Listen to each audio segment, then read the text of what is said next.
Introducción a la primera señal pública realizada por Jesús en el Evangelio de Juan. Previo a esta señal, Jesús había tenido un encuentro con sus primeros discípulos. Destaca la conversación con Natanael, Juan capítulo 1, versículo 41 al 48. El siguiente día quiso Jesús ir a Galilea y halló a Felipe y le dijo: sígueme. Y Felipe era de Betsaida, la ciudad de Andrés y Pedro.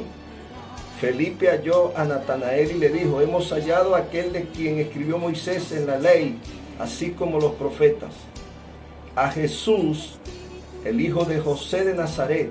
Natanael le dijo: ¿de Nazaret puede salir algo bueno? Cuando Jesús vio a Natanael que se acercaba, dijo de él: he aquí un verdadero israelita en quien no hay engaño. Le dijo Natanael: ¿de dónde me conoces?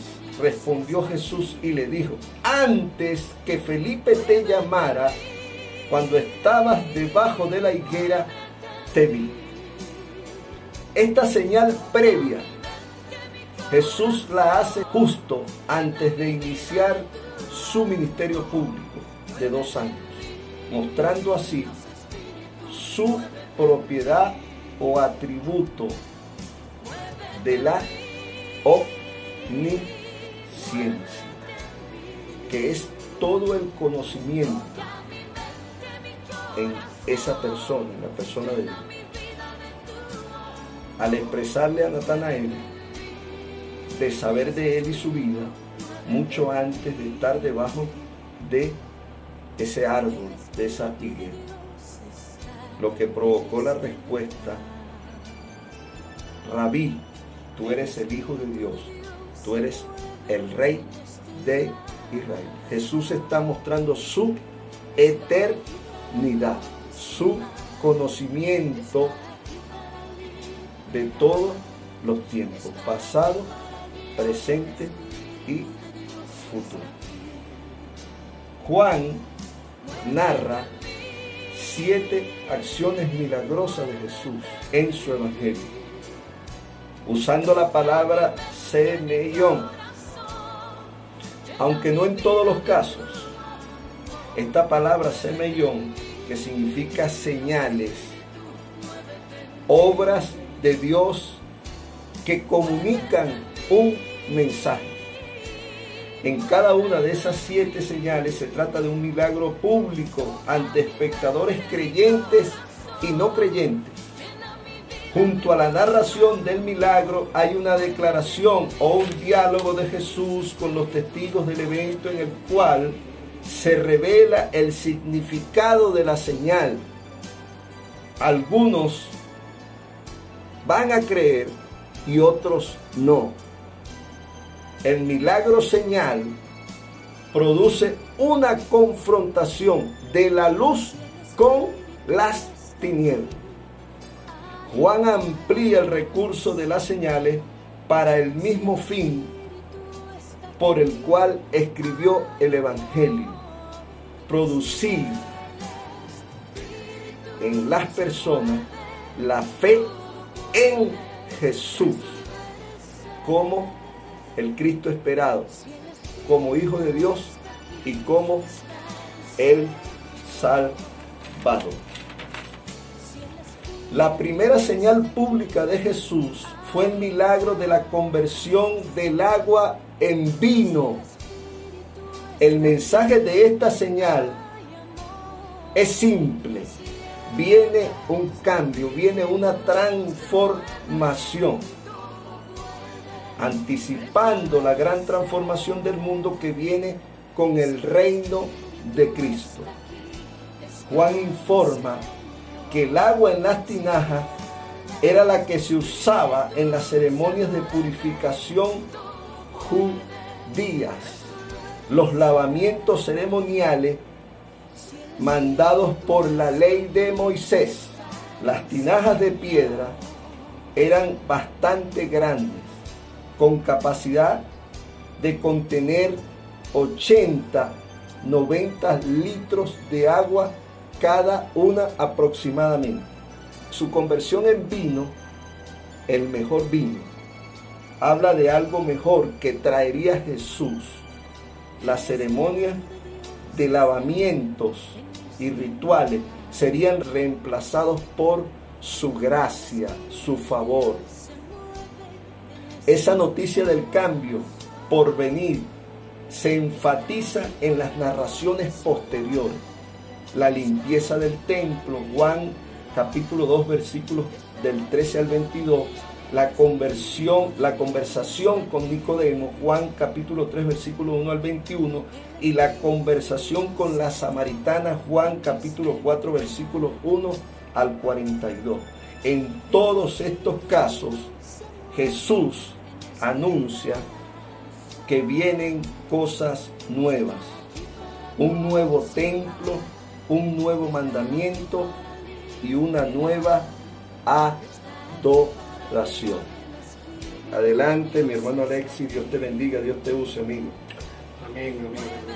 Buenas tardes de nuevo, los que se están conectando. Gracias, hermano Darwin, profesor de teología.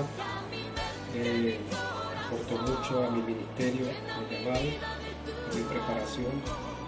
Pero hoy estamos juntos llevando la palabra del Señor. Quiero en esta tarde, hablar de la primera señal pública realizada por Jesús. Quiero hacer el foco en algo que aconteció allí, que yo sé que nos va a bendecir de una manera poderosa.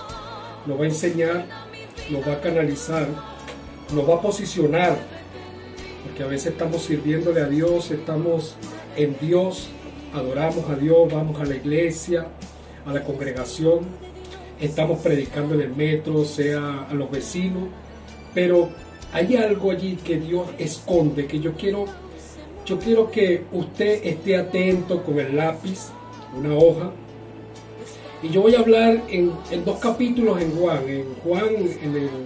Evangelio de Juan, capítulo 5, verso 19 al 21, voy a poner un pequeño fundamento y luego estaré pasando a la palabra en Juan capítulo 2, en el acontecimiento de la señal hecha por Jesús. En Éxodo capítulo 4, verso 8, el Señor capacitando a Moisés, pasaron algunos eventos en el secreto, que no me voy a adelantar hasta ahora. El Señor le dice a Moisés que si no creyeran en la primera señal, entonces creerán a la segunda.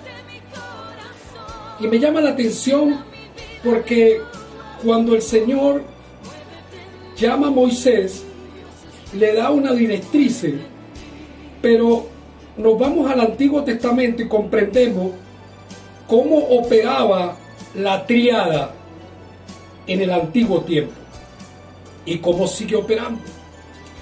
La tríada de la Trinidad Divina, es decir, Padre, Hijo y Espíritu Santo.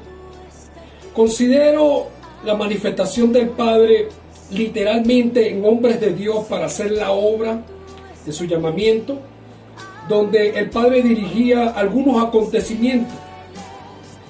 Y el Señor entra en una escena que es la que vamos a leer hoy en Juan capítulo 2, el convertir el agua en vino. Jesús, después de llamar a Felipe y a Natanael, días después, es invitado a las bodas de Caná, donde habría de hacer una de sus más grandes, simbólicas y significativas señales. Aparece el segundo de la tríada a manifestar su gloria, como lo sabía hacer viendo al Padre. Juan capítulo 5, verso 19, dice que Jesús no hacía algo si no lo veía hacer del Padre. Y yo quiero hablarle a usted por la palabra de Dios. Yo esto no lo soñé, no me lo estoy inventando, está en la Biblia. Respondió entonces Jesús y les dijo: de cierto os digo, no puede el Hijo hacer nada por sí mismo, si no lo ve hacer al Padre. Porque todo lo que el Padre hace, también lo hace el Hijo. igualmente. Dice el 20, este verso me bendice. Porque el Padre ama al Hijo y le muestra todas las cosas que Él hace. Y mayores obras que esta le mostrará, de modo que os maravilléis. El 21. Porque como el Padre levanta a los muertos y les da vida, así el Hijo a los que quiere da vida. Amén. Padre, te damos gracias en esta tarde. Gracias por tu misericordia, gracias por tu palabra. Tu palabra es vida, tu palabra es eficaz. Tu palabra nos canaliza, tu palabra nos redarguye. Ella es lumbrera mi camino, ella revela mi condición, ella me eleva, ella me lleva a mi destino. Yo te pido, Dios mío, en esta hora que tú tomes mis labios con poder, con unción, para tocar radio escucha, amigos, hermanos que quizás se encuentran en una situación estática, donde no han podido levantarse, no han podido pararse, no han podido continuar, pero cargan un propósito de Dios en ellos. Son siervos en potencia, siervos poderosos. Yo te pido, Señor, que tu palabra atraviese, Señor, aquellas paredes, aquellos linderos, aquellas casas donde te están escuchando, Señor, y que tú puedas llevar a cabo el propósito en cada uno de ellos. Permíteme, Señor, permite que tu palabra pueda fluir en mi boca, Señor, y que tú me puedas usar para la gloria de tu nombre. Sea para ti toda la gloria, la honra y la alabanza. En Juan capítulo 5, versos 19 al 21, acabamos de leer que Jesús no hacía nada si primero no lo veía hacer del Padre.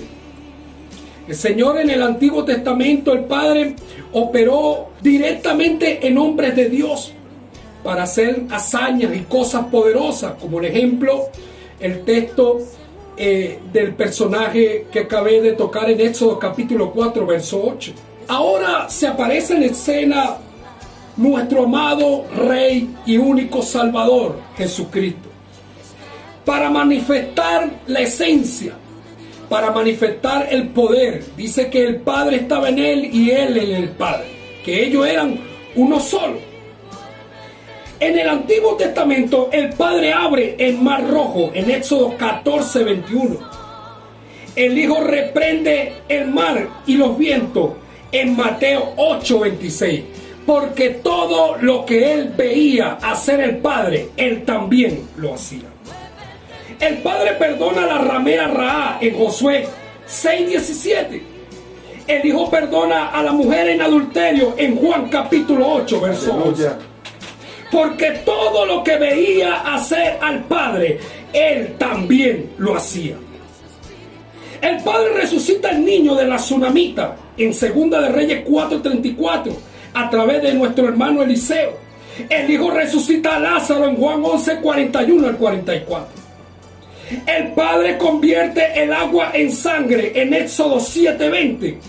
Y ahora viene el Rey de Reyes y Señor de Señores a convertir un agua en vino en Juan 2:9. Yo quiero que usted vaya conmigo al libro de Juan capítulo 2. Y dice la palabra de nuestro Dios de la siguiente manera: al tercer día se hicieron unas bodas en Caná de Galilea, y estaba allí la madre de Jesús. Y fueron también invitados a las bodas Jesús y sus discípulos. Y faltando el vino, la madre de Jesús dijo: ¿no tienen vino? Jesús le dijo: ¿qué tienes conmigo, mujer? Aún no ha llegado mi hora. Su madre dijo a los que servían: haced todo lo que os dijere. Y dice el 6: y estaba allí 6 tinajas de piedra para agua, conforme el rito de la purificación de los judíos, y cada una de las cuales cabían 2 o 3 cántaros. Quiero que esté pendiente de esta cuestión de las tinajas, porque hay algo poderoso aquí que yo quiero dejarle en su corazón. Jesús le dijo, dice el 7, llenad estas tinajas de agua, y las llenaron hasta arriba. Entonces les dijo: sacad ahora. Fue de manera imperativa, yo creo que, hermano Darwin, no pasaron ni un minuto Eso fue vaciando la última gota de cántaro de agua en estas tinajas. Y automáticamente Cristo dice, saca ahora y llevarlo al maestresala. Y se lo llevaron. Cuando el maestresala probó el agua hecho vino, sin saber él de dónde era, aunque sabían los sirvientes, bendito el nombre del Señor, los siervos tienen revelación, que habían sacado el agua, llamó al esposo y le dijo, todo hombre sirve primero el buen vino, y cuando ya han bebido mucho, entonces el inferior, mas tú has reservado el buen vino hasta ahora. A la boda también invitan a los discípulos, pero la madre de Jesús estaba en este ambiente, en este lugar, estaba en esta fiesta. ¿No te ha pasado de repente que tú crees que vas a disfrutar de algo que te ponen a trabajar? Alaba a Dios. Te dicen para que vengas a disfrutar de una fiesta que Dios te ha investido de gloria, de poder, de unción para hacer un milagro. Cuando la madre de Jesús ve a su hijo, lo abordó y las palabras fueron directas y le dice, no tienen vino. Y él le dice, mujer, ¿qué tienes conmigo? Dando a entender, como decía el teólogo Darwin Rivas, ¿qué tiene que ver mi divinidad con tu naturaleza? Todavía no ha llegado mi hora. Algunos también dicen que era porque no había la necesidad todavía para hacer el milagro, porque el dueño de la fiesta no estaba consciente de la necesidad que estaba padeciendo. Buscando y estudiando, porque cuando yo busco, Dios bendice mi curiosidad y va a bendecir la de usted hoy en esta tarde.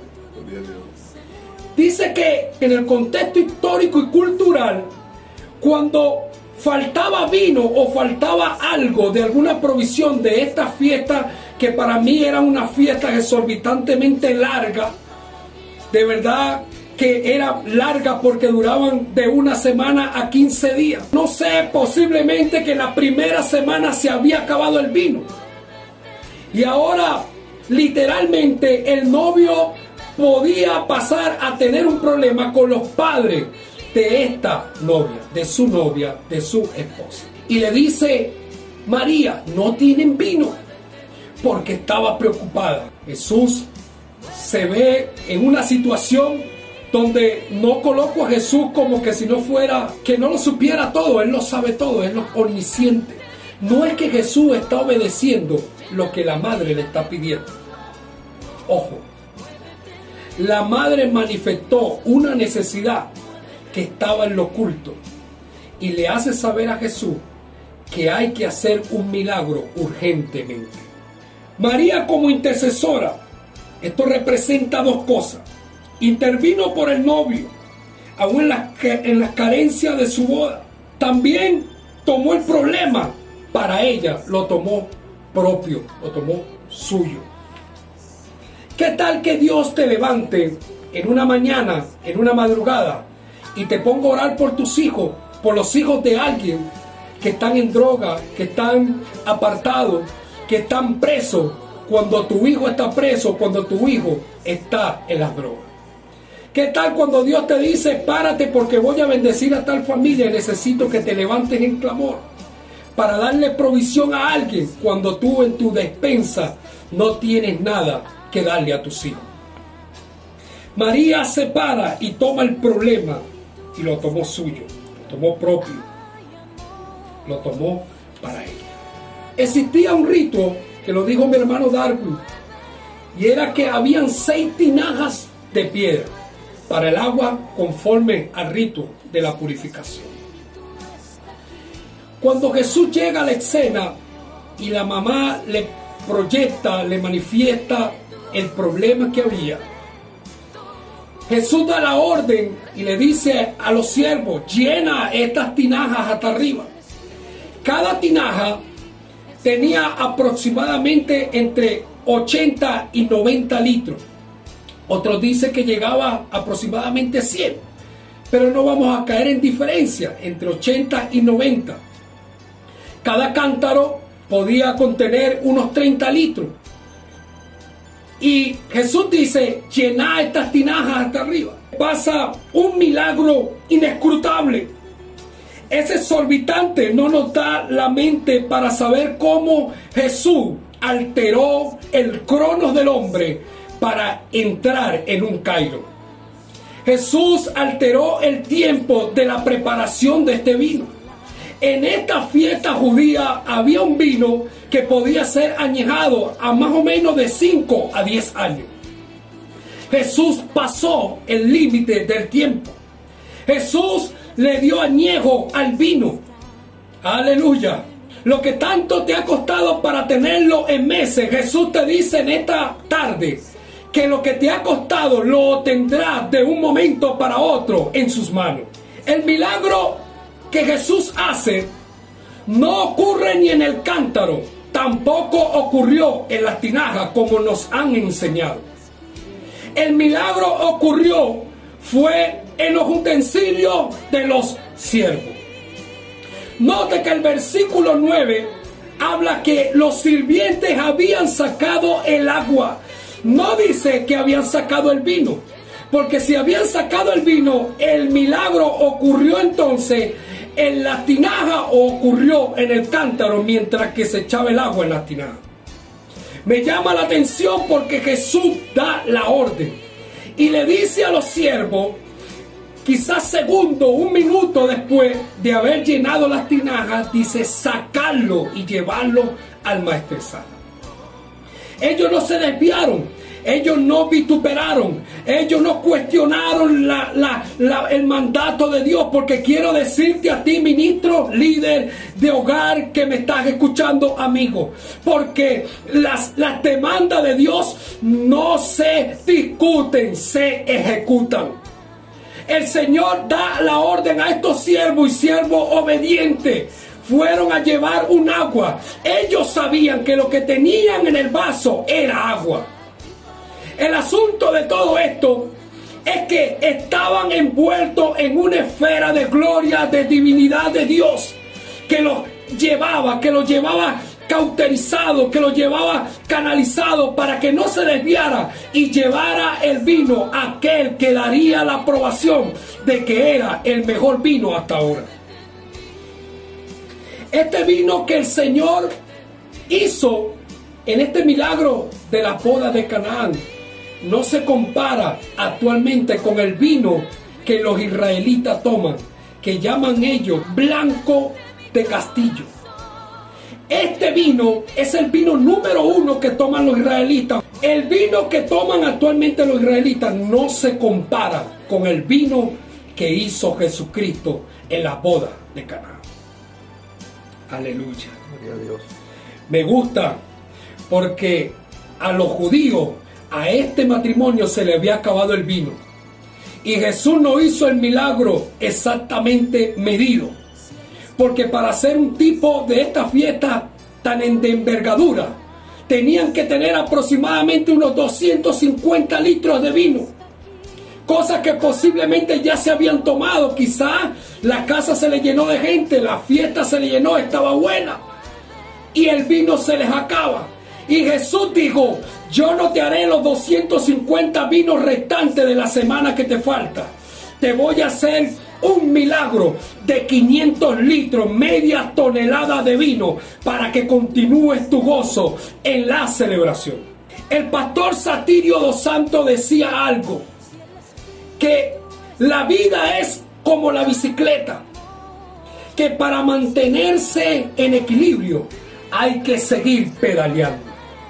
Estos siervos recibieron la palabra y ellos quizás se iban de un lugar a otro porque decían, voy a llevar agua.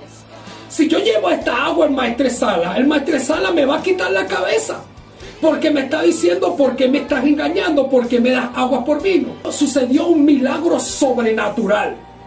Es lo que yo llamo un milagro colectivo. Hay milagros que Dios quiere hacer contigo. Hay milagros en los cuales Dios quiere compartirlo contigo, que tú formes parte de la tríada con Él en el milagro. Los siervos fueron obedientes y llevaron el agua. Y yo no sé cómo iban ellos, si iban haciendo una hilación del pensamiento a este pasaje. Yo creo que ellos iban asustados. Pero aunque iban asustados, ellos iban obedientes, creyendo y confiando lo que traían en su mano. Me traslada por allá a Éxodo capítulo 4, cuando el Señor está preparando a Moisés. Siervos que tienes un potencial poderoso y te da miedo predicar.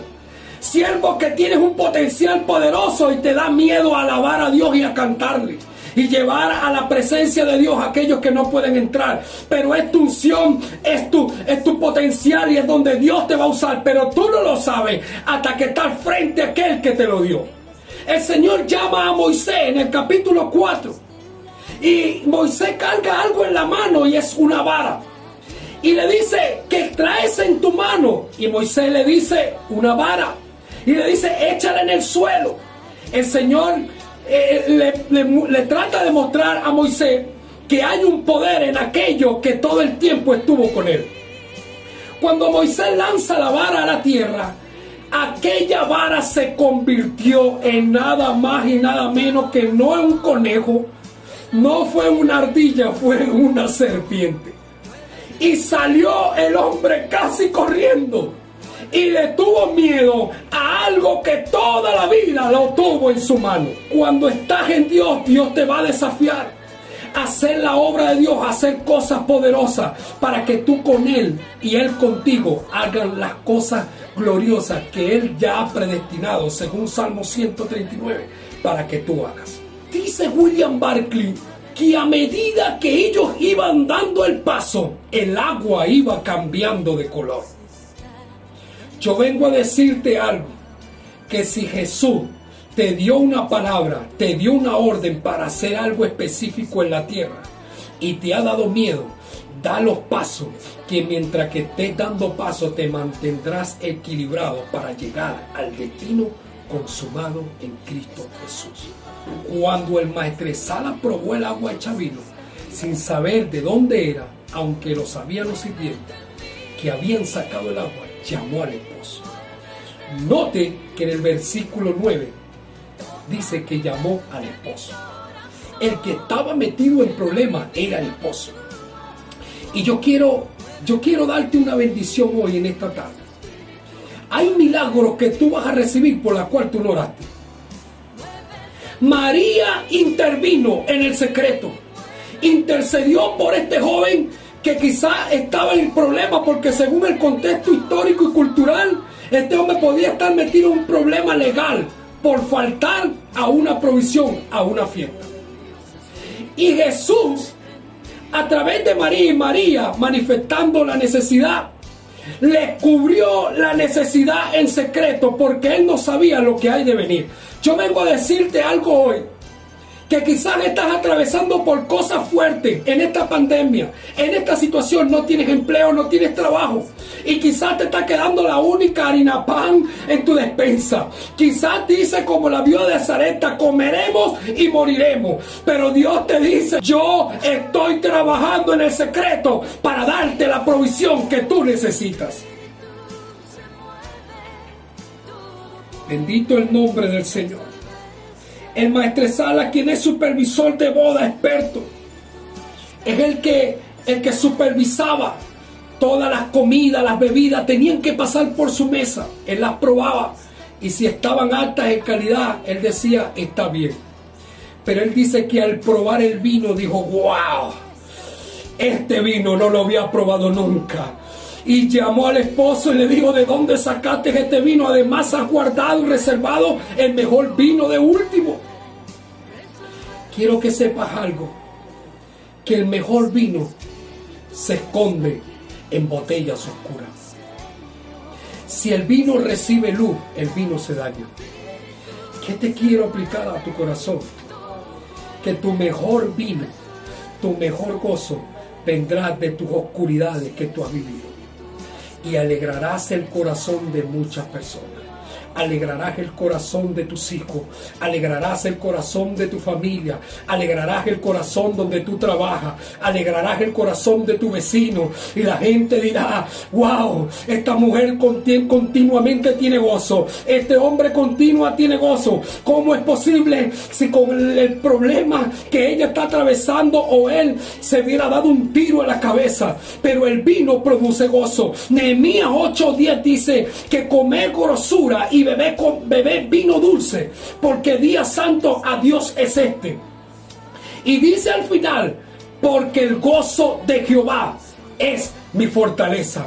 El gozo ni siquiera viene de tu carne, ni siquiera viene de tu espíritu, viene del Espíritu de Dios, que es sobre todas las cosas. ¿Qué gozo? El gozo de saber que esta prueba terminará, el gozo que es poderoso de Dios para cumplir su palabra sobre tu vida, el gozo de tu victoria, el gozo de tu salvación y de tu familia. No es igual gozo a felicidad. La felicidad depende de que las cosas marchen bien. El gozo te mantiene, el gozo donde otros te caen te da fuerza. El gozo te dice: yo estoy contigo. Cuando Jesús entró en la manifestación de este milagro en señal, Jesús no estaba, amado amigo, que le han dado malas aplicaciones a las escrituras, que hay que beber, que hay que emborracharse. No. Dios lo que estaba dejando un mensaje en este pasaje, que donde tú lo invitases a Él, mantenía gozo por siempre. Escucha, el milagro más grande no fue la conversión del agua en vino, es tener al convertidor de vino en tu corazón derramado y que tú le puedas creer. Ya en conclusión de la primera señal de nuestro Señor Jesucristo en el capítulo 2 del Evangelio de San Juan, veamos para aplicar a nuestro corazón. Número 1, hagamos como María, intercedamos por las necesidades de otros ante nuestro Señor Jesucristo. No dejemos de hacerlo, aunque estemos en necesidades más grandes. Dios se ocupará de las nuestras, porque Dios está contigo, Dios está conmigo, Dios está con nosotros. Él tiene cuidado de nosotros. Número 2, seamos obedientes a las órdenes de Dios. Escucha, aunque por más inaudito, inexplicable e incomprensible que nos parezca, ejecutemos sus órdenes y asignaciones delegadas del cielo, Él así se glorificará. Así ocurrirán los milagros esperados. Solo obedezcamos, que las esferas de posibilidades y bendiciones están dadas a nuestro favor. Número 3, cree en lo que tienes, que Dios va a hacer uso de eso en su momento. Aunque tengas solo agua, no olvide que Jesucristo sabe cómo hacerla cambiar de color y sabor. No minimices lo que tienes hoy, porque mañana alegrarás el corazón de muchos. No olvides que a medida que des los pasos de obediencia, fe y confianza hacia lo que se te asignó, verás el milagro realizado en tus manos. Recuerda que 500 litros de agua están esperando por el vaso que tienes en tu mano para ser transformado al mejor vino. Hay gente dependiendo de ti. No te detengas en la decisión en Dios. Así bendecirás a muchos. Un milagro colectivo. No olvides esta frase. Un milagro colectivo. El Padre, el Hijo, el Espíritu Santo y tú. Quizás sea la situación que estás pasando. Un hijo enfermo, preso, una hija en desobediencia, en la mala vida, no sé. Un esposo o una esposa que no cree a Dios, una necesidad, finanza, carencia. Es muy probable que ese sea tu milagro colectivo. Tú estás esperando que venga alguien a hacerte el milagro, un profeta, un pastor, aunque no es malo, pero Dios está desesperado por hacerlo contigo. por hacerlo a través de ti. Solo levántate y camina, da los pasos de fe en Cristo Jesús. Solo vacía tu cántaro de dificultades, de tanto peso de tristeza agobiante, y cámbialo por el vaso que llevarás, que en el camino hacia el experto tu vaso de agua cambiará de color y sabor. Vengo a decirte que tu situación cambiará en el nombre de Jesucristo. ¿Cambiará de qué? Cambiará de tristeza a gozo. Salmo 30, 11.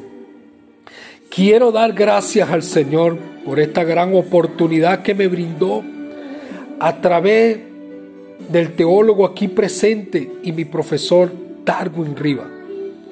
Gracias, hermano Darwin, por esta oportunidad de estar por este canal FM 92.1, la única. Muchas bendiciones, amados Radio Escucha, muchas bendiciones los que nos están conectando, muchas bendiciones. Esperemos que este mensaje haya sido de edificación a su vida. Por favor, recuerde en YouTube regalarnos sus comentarios, y si le gustó, dele me gusta, compártalo. Sería un honor tenerlo suscrito. Bendiciones, Dios les bendiga. Quien les habla, su servidor, Alexis Izarra, con nuestro hermano aquí presente, Darwin Rivas, moderador desde el Rincón del Reino. Bendiciones en gran manera. Dios le bendiga. Gracias por su atención.